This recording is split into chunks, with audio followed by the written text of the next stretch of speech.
3월 1일 오늘 첫날입니다.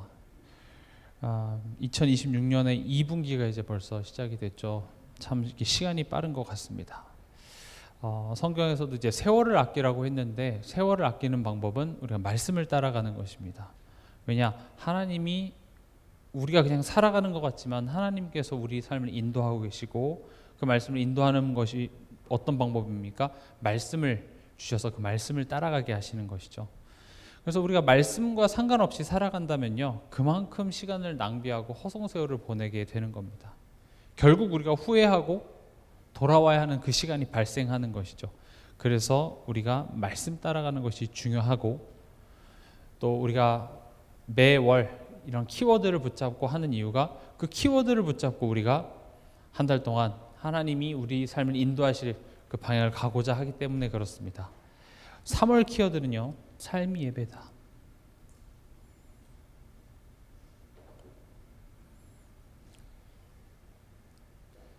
삶이 예배다. 우리가 이제 예배라고 할 때 삶과 예배를 분리해서 생각하는 경우가 되게 많습니다. 일주일 동안 우리가 살고 주일날 한번 교회 와서 예배 보고 다시 삶으로 돌아가고, 그것 자체부터가 벌써 신앙생활을 틀리게 할 수밖에 없는 것입니다. 삶과 예배는 하나입니다.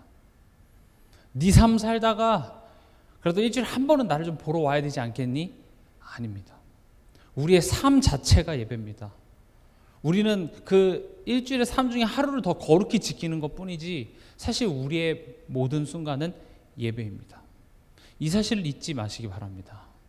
이걸 분리하는 순간 결국 하나님은 언제까지나 내 삶 속에 수호신이나 조력자지 나의 하나님의 역할을 하지 않으실 겁니다. 내 삶 살다가 내가 돈 벌고 내가 자녀 키우고 내 의식주 문제 해결하다가 아이고 하나님 좀 외로우시겠다고 하나님 찾아가서 하나님 도와주세요, 내가 이렇게 찾아왔으니까 하나님 내게 복 주세요, 그런 개념이 아니라는 겁니다. 삶이 예배입니다. 이 부분을 여러분들이 올바로 이해하시길 바랍니다. 이게 이해가 안 되기 때문에 종교인이 되고 썬데이 크리스찬이 되고 주일날만 교회 가서 그냥 예배 드리고 오는데 왜 하나님은 내 삶을 축복해 주시지 않지? 이런 악순환이 자꾸 발생하거든요. 삶이 예배입니다. 나의 삶, 하나님이 내게 허락하신 이 가정, 내 직장, 내 직분, 이런 만남, 이 모든 것들을 통해서 하나님은요, 오늘 우리가 로마서 12장에도 읽었듯이 나의 몸을 거룩한 산 제물로 드리는 그 예배를 받기를 원하십니다. 그래서 오늘 이 부분에 대해서 우리가 좀 깊게 생각해 봤으면 좋겠습니다. 오늘 그래서 삶이 예배, 삶을 예배로, 삶이 예배이기 때문에 우리의 삶을 예배로 드린다, 여기에 대해서 말씀을 나누고자 합니다. 첫 번째로요, 예배가 뭘까요? 가장 처음 인간이었던 아담의 예배는 어땠습니까? 아담이 묵도하심으로 예배 시작하겠습니다 하고 이렇게 어떤 형식을 갖춰서 예배했나요? 그러진 않았습니다. 어떤 특정한 시간에 특정한 어떤 행위로 예배를 드린 것이 아니라 아담의 예배는 하나님의 형상으로 살아가는 것, 이 자체가 사실은 예배였습니다. 그러니까 우리가 예배라는 개념을 좀 새롭게 한번 생각해 보자고요. 예배 드립시다 하면은 뭔가 이렇게 형식에 맞춰서 하는 이 예배만이 전부가 아니라 진짜 예배의 본질은 하나님의 형상으로 살아가는 것입니다. 하나님의 형상으로 살아간다는 건 무슨 말이죠? 가장 중요한 것은 하나님과의 소통입니다.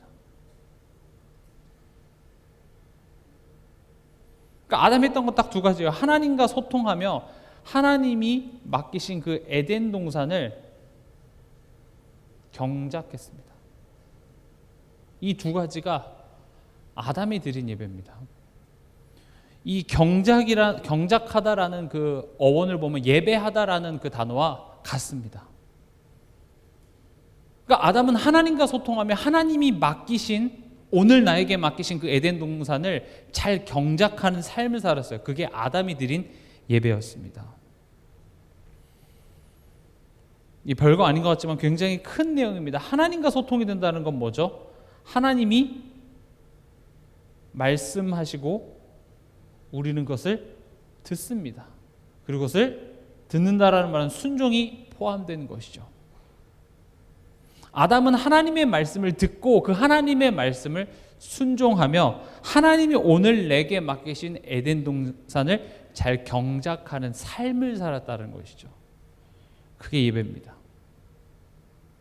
우리가 왜 특별히 이런 예배 시간 또 이런 어떤 프로그램과 순서를 갖고 하냐? 우리 말씀을 안 듣기 때문에 그래요. 우리가 평상시 삶 속에서 정말 하나님의 말씀을 듣고 순종하고 그 뜻을 따라 내 삶을 살아낸다면, 우리가 그런 삶을 살고 있다면 교회는 필요 없을 수 있습니다. 그러나 우리가 그게 안 되기 때문에 우리에겐 교회가 있는 것이죠. 이때 아담이 하나님으로부터 들었던 그 메시지는 뭐 이렇게 해라 저렇게 해라가 아니라 사실 간단합니다. 당신은 창조주 하나님이십니다. 저는 피조물입니다. 이거예요. 당신이 하나님이십니다. 저는 피조물입니다. 이 지구의 모든 피조물에 대하여서 내가 하나님 노릇하고 있지만 그것은 당신이 내게 맡겨주신 것이지 당신이 나의 하나님이십니다. 그래서 하나님이 아담아 불렀을 때 그 자리에서 무릎 꿇고 말씀하시옵소서 듣겠습니다. 이거예요. 이게 예배예요. 사실은 우리 삶도 사실은 마찬가지입니다. 가만히 보면 내가 하나님이 되어 있지 하나님이 나의 하나님이 되어 있지 않습니다. 우리가 드려야 될 예배는 내가 하나님 노릇하는 그 순간 속에 맞아, 하나님이 나의 하나님이지 나는 하나님의 말씀을 따라가는 사람이지 하고 그 자리에서 무릎을 꿇는 거예요. 무릎을 꿇는다는 건 뭐죠? 종이 무릎을 꿇잖아요.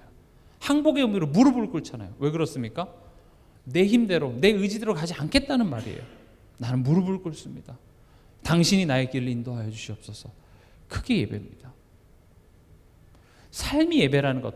우리 삶을 살아가다 보면 내 뜻대로 내 계획대로 되는 순간보다 막히고 안 되고 꼬이고 이런 순간들이 많거든요. 불신자들이야 그렇다 치지만 나 그래 하나님 자녀 됐어. 하나님이 내 길을 인도하신다는데 왜 내 삶에는 여전히 이렇게 힘든 순간이 많고 내 마음대로 되지 않는가? 그것은요 우리 보고 예배드리라는 신호입니다. 너의 삶을 내가 인도할 거야. 바울이 2차 세계 선교여행을 떠날 때 아시아로 가고자 힘썼는데 예수의 영이 허락지 않았다니까요. 바울이 지금 나쁜 짓 하러 갑니까? 아니죠. 전도하겠다고 생명 살려보겠다고 가는데 예수의 영이 허락지 않는 거예요. 지금 바울이 계획을 잘못 짰을까요? 그렇진 않았을 거라고 생각합니다. 그런데 하나님은 바울의 길을 막습니다. 바울은 그때 이제 무릎을 꿇죠. 드로아에서 밤의 환상 중에 마게도냐 사람이 손짓하는 것을 보고 마게도냐로 가게 되는 것처럼 예배라는 것은요 내가 무릎을 꿇고 당신이 나의 하나님이십니다. 내게 말씀하옵소서. 자녀 문제 앞에서도 내가 내 자녀를 어떻게 해보려고 하죠. 내가 교육관을 가지고 내 자녀는 이래야 돼. 근데 내 마음대로 안 되죠. 그 순간 무릎을 꿇는 겁니다. 하나님, 당신이 내게 맡긴 자녀입니다. 어떻게 하길 원합니까? 이 이야기가 여러분들 마음속에 부딪히셨으면 좋겠습니다. 이게 안 되면요 하고 나서 후회하게 됩니다. 나 딴에는 좀 잘 해보려고, 나 딴엔 자녀를 좀 잘 키워보려고.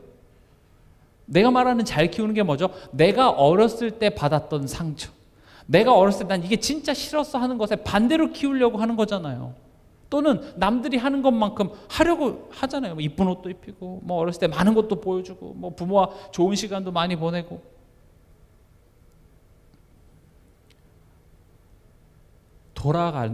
시간 낭비하는 그런 선택들을 하지 마시고 무릎 꿇고 하나님께 질문하시기 바랍니다. 우리는 항상 똑같은 실수를 반복하고 있어요. 그러면서도 깨닫지 못합니다. 하나님이 나의 하나님이십니다. 하나님이 결국은 내 삶을 인도하셔야 됩니다. 그 고백에서부터 올바른 시작이 되는 것입니다. 우리의 삶이 예배라는 것은 우리가 주일날 와서 메시지 들을 때는 그냥 그렇다고 안다니까요. 근데 삶은 실전이고 오히려 이 교회 문 밖으로 나가는 그 순간부터 진짜 예배가 사실 저는 시작된다고 생각합니다. 주일날 이 예배가 중요하죠, 당연히. 그러나 말씀을 듣고 그 말씀 앞에 실제로 깨지고 부딪히고 적용하고 실천하는 그 시작은요, 이 문 밖을 나가는 그 순간부터 시작이 됩니다. 그래서 로마서 12장 지금 후반부에 보면 다 우리로 하여금 뭔가 실천하도록 이야기하죠. 또 그 실천한 게 할만하지가 않아요. 굉장히 어렵고 부담스럽고 이런 내용들을 이야기를 하고 있어요. 왜냐? 우리 힘으로 안 돼요. 그러나 하나님 요구하시는 것은 있죠. 그래서 그 앞에서 우리가 하나님 앞에 무릎을 꿇는 겁니다. 당신께서 인도하여 주시옵소서.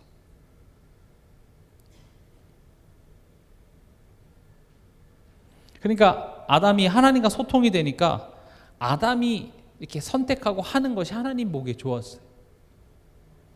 하나님이 동물들을 이렇게 창조하시고 아담 앞에 이렇게 이끄셨죠. 그래서 어떻게 부르는가 보려고 했더니 아담이 부르는 그 이름마다 그게 이름이 됐다 이렇게 돼 있죠. 소통이 되니까 쉽게 말하면 마음에 드는 경영을 하는 거예요. 내가 너에게 이 자녀를 허락했는데 하나님과 소통이 되니까 그 부모가 자녀를 위해 대신 선택해 주는 게 하나님 마음에 들었던 거예요. 그렇지, 그렇게 해야지. 내가 너에게 돈을 줬는데 하나님과 소통이 되니까 그 돈을 사용하는 것이 하나님 마음에 드는 거예요. 그런 자에게는 하나님이 복을 주십니다. 자꾸 사람을 붙였는데 그 사람을 살리고 하니까 하나님 마음에 드니까 하나님은 자꾸 좋은 사람을 붙이게 돼 있는 거예요. 기억하시기 바랍니다. 예배라는 것은 하나님이 하나님이십니다. 나는 그 하나님의 임명을 받은 대리 통치자일 뿐입니다. 말씀하옵소서. 우린 그 하나님을 대신해서 관리하는 관리자인 것입니다. 그래서 하나님과의 소통이 되게 중요해요. 근데 어떻게 됐습니까? 사단에게 속아 인간이 죄를 짓게 되고 그 결과가 하나님과의 이 소통이 단절된 것이죠. 소통이 단절된 그 모습이 내가 하나님의 자리에 앉게 됩니다. 예배가 뭐라 그랬습니까? 하나님이 나의 하나님이십니다. 하나님이 내 삶을 친히 인도하십니다. 내게 주어진 이 모든 것은 하나님이 내게 허락하신 것입니다. 하나님의 뜻대로 이 모든 것을 제가 경작하겠습니다. 이게 소통인데 내가 하나님의 자리에 딱 앉아버리니까 내 보기 좋은 대로 내가 하고 싶은 대로 이것을 경작하기 시작하는 겁니다. 안 될 수밖에 없죠. 그래서 어떻게 합니까? 성자 하나님께서 하나님과 우리 사이의 관계를 회복시키기 위해서 육신의 몸을 입고 오셨는데 그분이 누굽니까? 예수. 예수가 창세기 3장 15절에 예언되었던 여자의 후손이다. 예수님이 하나님과 우리의 사이에 막힌 담을 허무시고 하나님 아버지께로 나갈 수 있는 길 대신 바로 그분이다. 우린 것을 예수는 그리스도다 이렇게 얘기를 하죠. 그래서 죄로 말미암아 하나님과 소통이 단절된 우리에게 있어서 길 대신 예수 그리스도를 빼놓고는 예배할 수 없습니다. 그래서 그렇게 예수 그리스도가 중요한 겁니다.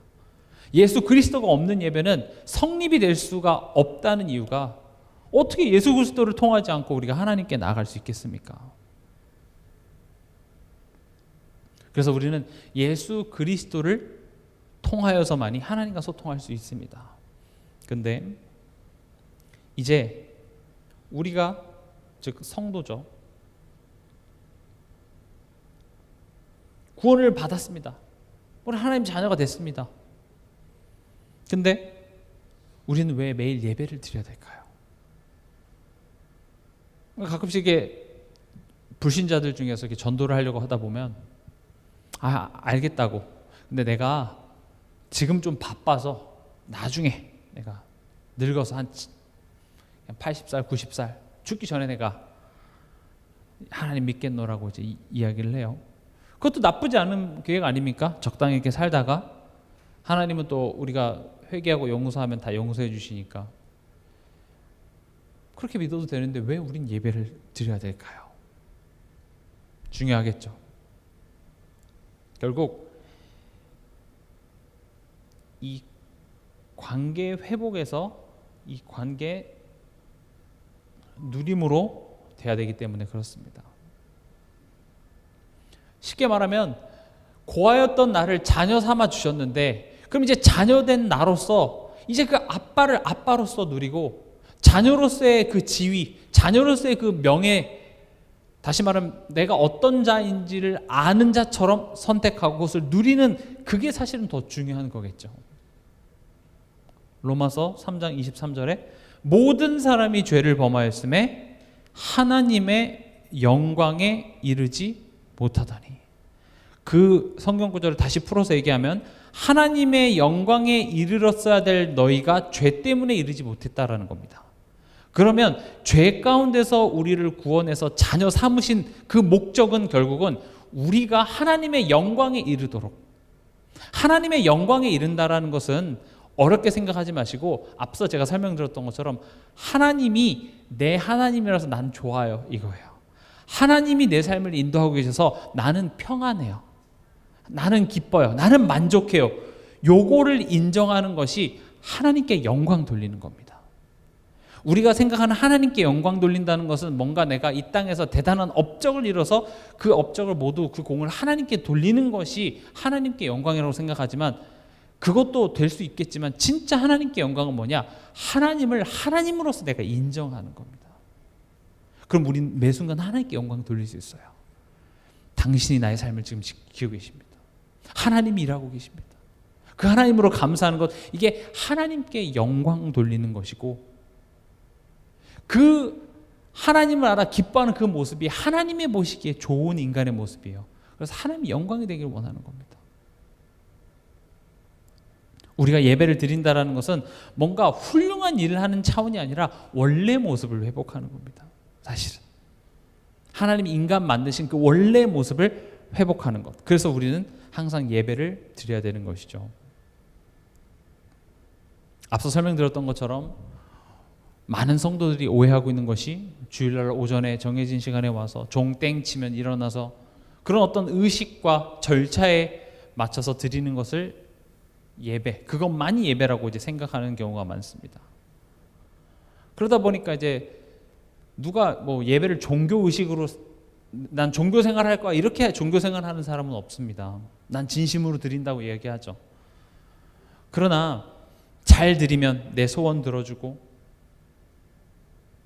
또 예배 잘 드리면 복 받는다, 이런 식으로 생각할 수밖에 없는 것이 제가 앞서 설명드렸던 것처럼 삶과 예배가 분리되어져 있어서 생각하기 때문에 그렇습니다. 하나님 만나러 교회 오는 거 아닙니다. 하나님은 우리 삶 속에 항상 계십니다. 오늘 하나님께서는 바울을 통하여서 로마서 12장 1절에 이렇게 얘기하고 있습니다. 너희 몸을 산 제물로 드리라, 이렇게 되어 있습니다. 그러므로 형제들아, 내가 하나님의 모든 자비하심으로 너희를 권하노니 너희 몸을 하나님이 기뻐하시는 거룩한 산 제물로 드리라. 이는 너희가 드릴 영적 예배니라. 우리가 드릴 영적 예배라는 것은 수요예배, 금요예배, 뭐 무슨 예배, 지금 이 어떤 그런 형식을 이야기하는 것이 아니라 뭘 얘기합니까? 너희 몸을 하나님이 기뻐하시는 거룩한 산 제물로 드리래요. 나를 산 제물로.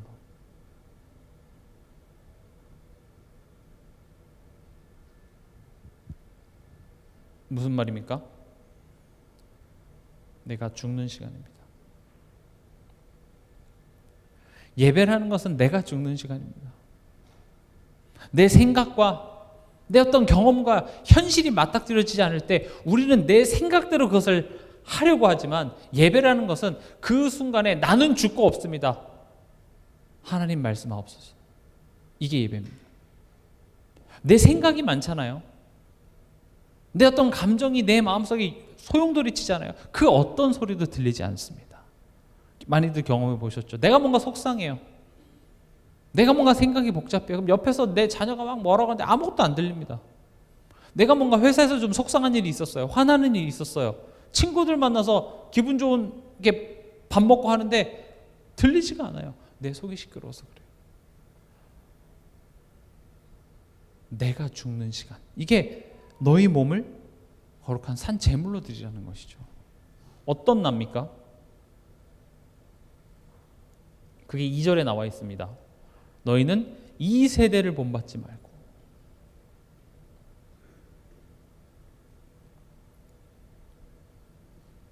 또 어떤 납니까? 오직 마음을 새롭게 함으로 변화를 받아. 여기서 마음은 우리의 감정과 생각을 의미합니다. 우린 이 마음에 종노릇하는답니다.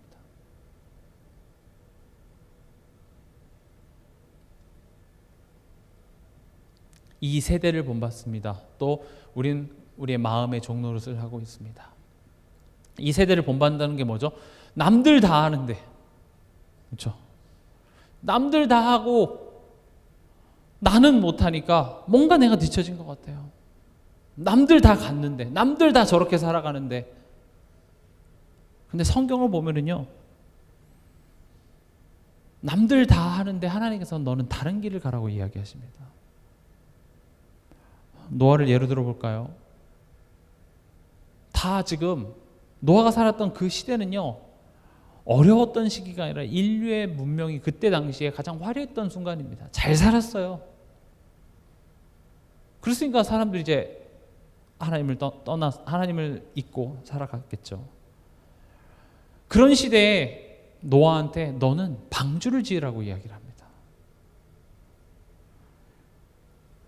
그러니까 지금 다른 사람들이 살아가는 것과 좀 다른 방식으로 살아가라고 하니 그게 되겠습니까?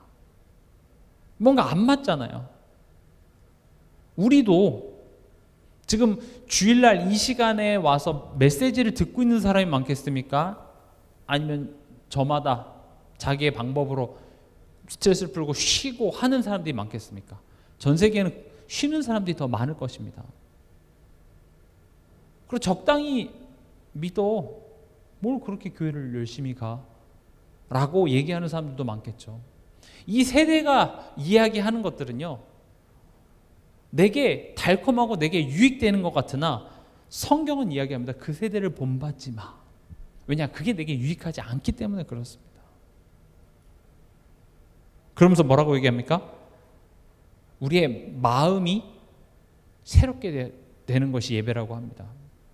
여기서 우리의 마음이라는 것은 우리의 감정과 생각인데, 이번 한 주간도 내가 주도적으로 내 삶을 살아온 것 같지만 아닙니다. 굉장히 감정과 생각이 우리의 삶을 이끕니다. 내가 내 자녀를 한번 좀 잘 키워봐야지 하지만 결국 그 순간에 나의 감정과 생각, 심지어 우리 몸의 호르몬조차도 우리는 컨트롤 안 돼요. 그것 때문에 때로는 내가 내 사랑하는 사람한테 하지 말아야 될 상처 주는 소리를 하기도 하고요. 때로는 내가 두고두고 후회할 그런 선택을 하기도 하고요.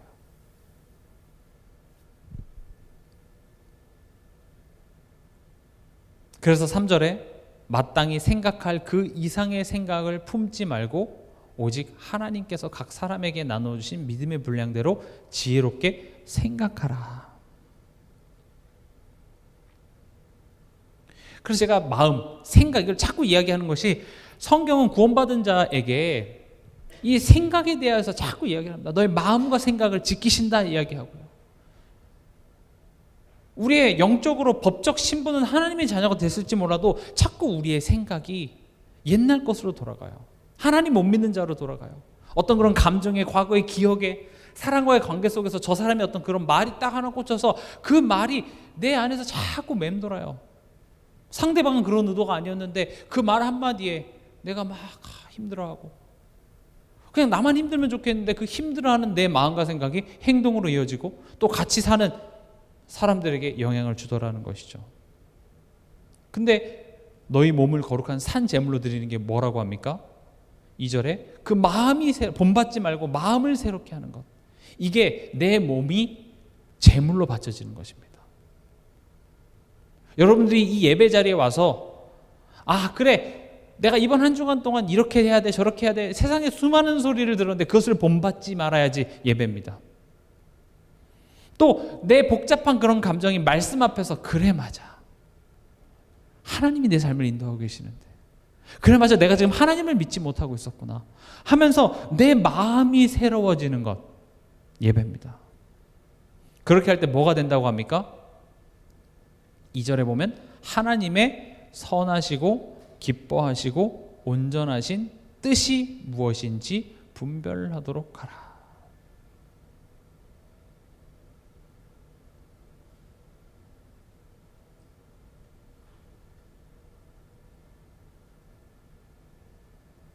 하나님의 뜻이 분별되는 겁니다. 하나님은 나를 향한 뜻이 있습니다. 나에게 관심이 있습니다. 하나님이요, 우리가 잘못된 생각을 하면 결국 잘못된 행동들이 나오고 그 잘못된 행동들이 잘못된 결과들을 만들어내잖아요. 그럼 하나님은, 제가 써볼게요. 결국 우리의 생각이 행동으로 이어지고 그 행동이 어떤 결과, 현실을 만들어내잖아요. 그럼 이제 우리는 하나님, 내가 이런 행동을 했을지라도 하나님 요걸 좀 역사해달라고 기도하는 거죠. 하나님, 지금 제가 좀 부족한 거 알아요. 하나님, 그러나 내 이 현실을 좀 바꿔주시옵소서. 하나님 하실 수 있지 않습니까? 우리 이걸 이야기를 한다고요. 그런데 하나님의 뜻은 뭐냐? 나에게 있어요. 이 생각을 가진 나를 바꾸고자 하는 게 하나님의 뜻이거든요. 그래서 하나님은 이 결과와 현실을 바꿔줄 수도 있지만 내 생각이 바뀌지 않으면 결국 또 이런 결과와 현실 앞에 또 마주할 수밖에 없는 거죠. 제가 이번 주 수요일에도 말씀드렸는데 내가 아는 지식이 내 생각이라고 생각해요. 내가 아는 것과 내 생각은 좀 다릅니다. 다이어트 가지고 제가 얘기했었죠. 어떻게 하면 살이 빠진다라는 지식 이론은 알고 있습니다. 그래, 내가 매일 아침마다 일어나서 하루에 10kg씩 뛰면 살 빠지겠지? 알고 있어요. 그 다음날 아침에 딱 일어났네요, 새벽에. 근데 우리의 생각은 어때요? 내일부터 이렇게 된다고요. 그럼 결국 내가 머리로 이론을 알고 있어도 그 순간에 내 생각이 결국 행동으로 이어지고 그 행동이 계속 하면 뭐가 됩니까? 비만이 되는 거죠. 그러니까 생각이 바뀌지 않으면 결국 결과와 현실을 바꿔줘도 또 그 결과와 현실을 또 나을 수밖에 없는 사람이 되는 거예요. 그래서 하나님은 이 결과와 현실을 바꿔주기보다는 내 생각을 돌아보게 합니다. 그것을 보여주는 예가 성경에 되게 많지만 그 중에 하나를 꼽자면 아브라함입니다. 아브라함이 지금 먹을 게 없어서 남방으로 내려가는데 어떤 생각이 드냐? 아니, 혹시 이집트 사람이 내 아내가 너무 이뻐서 날 죽이면 어떡하지? 라는 굉장히 쓸데없는 생각이 들기 시작한 거죠. 그래서 어떤 행동을 합니까? 아내를 불러다가 니네 누이라고 해라 라고 작당을 하죠. 그래서 그 결과가 어떻게 됩니까? 하나님이 우리가 그렇게 했을지라도 그 상황이 안 일어나게 막아줬으면 좋겠는데 꼭 슬픈 예감이 틀리지 않도록 내가 그럴 줄 알았다 하면서 그런 일이 벌어지죠. 그렇게 아브라함은 사라를 넘기고 금은보화를 받고 터벅터벅 집으로 돌아오는 순간 어떤 생각이 났을까요? 나쁘지 않은데 이렇게 생각했을까요? 내가 왜 그랬지? 내가 왜 그랬을까? 하나님 왜 이 현실을 바꿔주지 않습니까? 스스로 이런 원망도 하고 걱정도 했겠죠.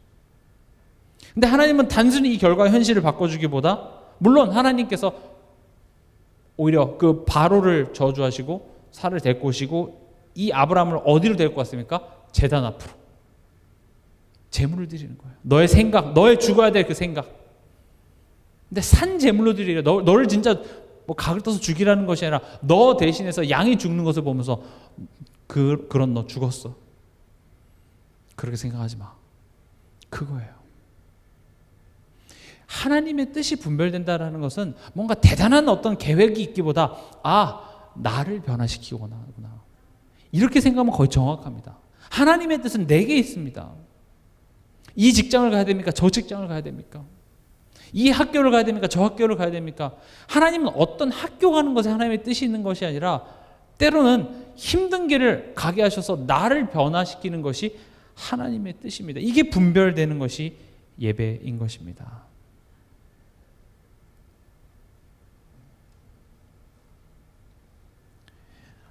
오늘 읽었던 로마서 12장 6절에서 8절에 보면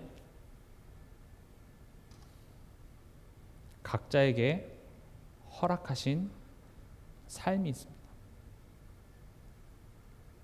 우리에게 주신 은혜대로 받은 은사가 각각 다르니 섬기는 일이면 섬기는 일로, 가르치는 자면 가르치는 일로, 위로하는 자면 위로하는 일로, 구제하는 자는 성실함으로, 다스리는 자는 부지런함으로, 긍휼을 베푸는 자는 즐거움으로.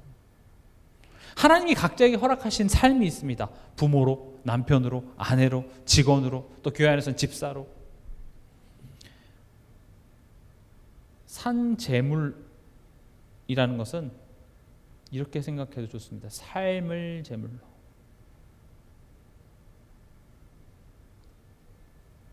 앞서 설명드렸던 것처럼 우리의 삶과 예배는 따로가 아닙니다.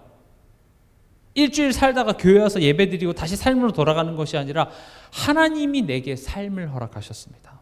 그 삶 속에서 결국 내 생각이 바뀌어지는 그 작업, 그 내 생각이 하나님의 뜻 말씀보다 툭 치고 올라올 때 그 자리에서 무릎 꿇고 하나님 말씀하시옵소서.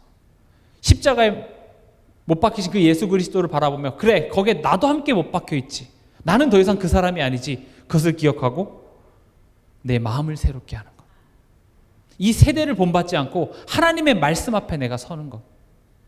그것을 막연하게 교회 와서만 하는 것이 아니라 우리의 삶을 통하여서 자녀를 키우면서 생업 현장에서 힘들게 일을 하면서 그 순간을 통하여서 하나님은 나의 깨져야 될 것들을 하나씩 깨내신다는 것입니다.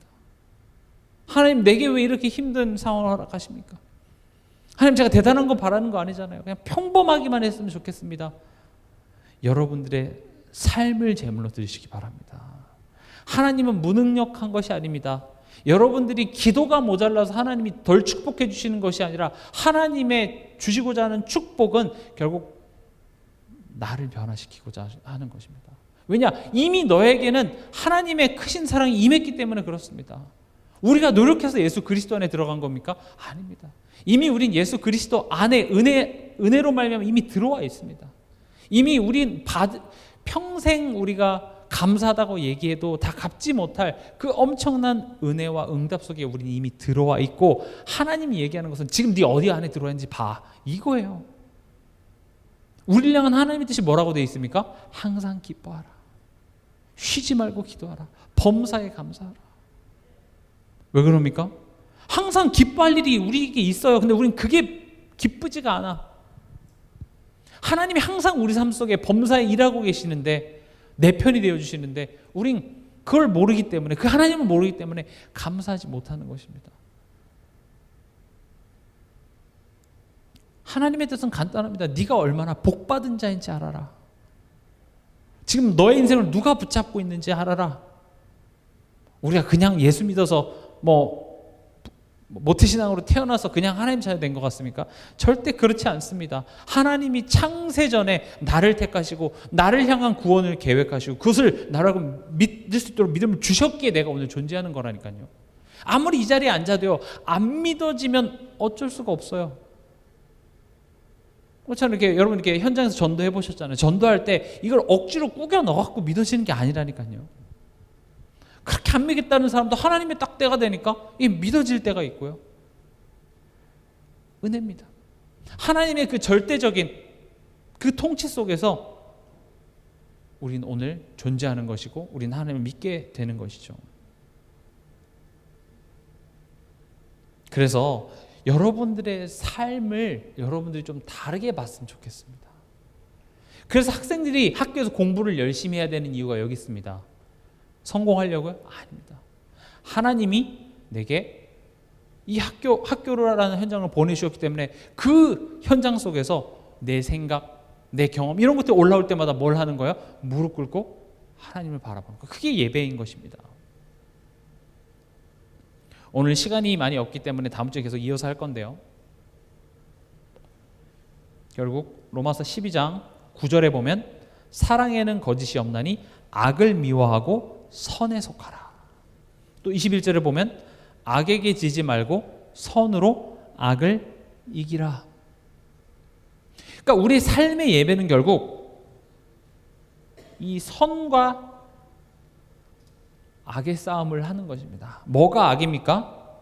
쉽게 설명하면 내가 하나님, 이게 악입니다. 뭐가 선입니까? 나의 하나님. 외우기 쉽도록 제가 이렇게 한번 표현을 해봤습니다. 악이 뭐라고요? 내가 하나님, 악입니다. 선이 뭐라고요? 나의 하나님, 이게 선입니다. 나의 하나님께 우리는 신뢰하고 순종하게 되겠죠. 내가 하나님 되면 뭡니까? 내 경험과 생각을 따라가겠죠. 내가 하나님입니까? 나의 하나님입니까? 9절에 사랑에는 거짓이 없나니 악을 미워하고 선에 속하라 그랬죠. 그 말은 뭡니까? 지금 내 안에 내가 하나님이 된 것이 있구나를 깨닫고 뭘 하라는 거예요? 나의 하나님 하라는 겁니다. 악에게 지지 말고 선으로 악을 이겨라. 세상에서는 네가 하나님이야, 이 소리가 맞아 라고 하는 그런 소리도 있지만 뭐라고 하는 겁니까? 너는 하나님 말씀 앞으로 나와.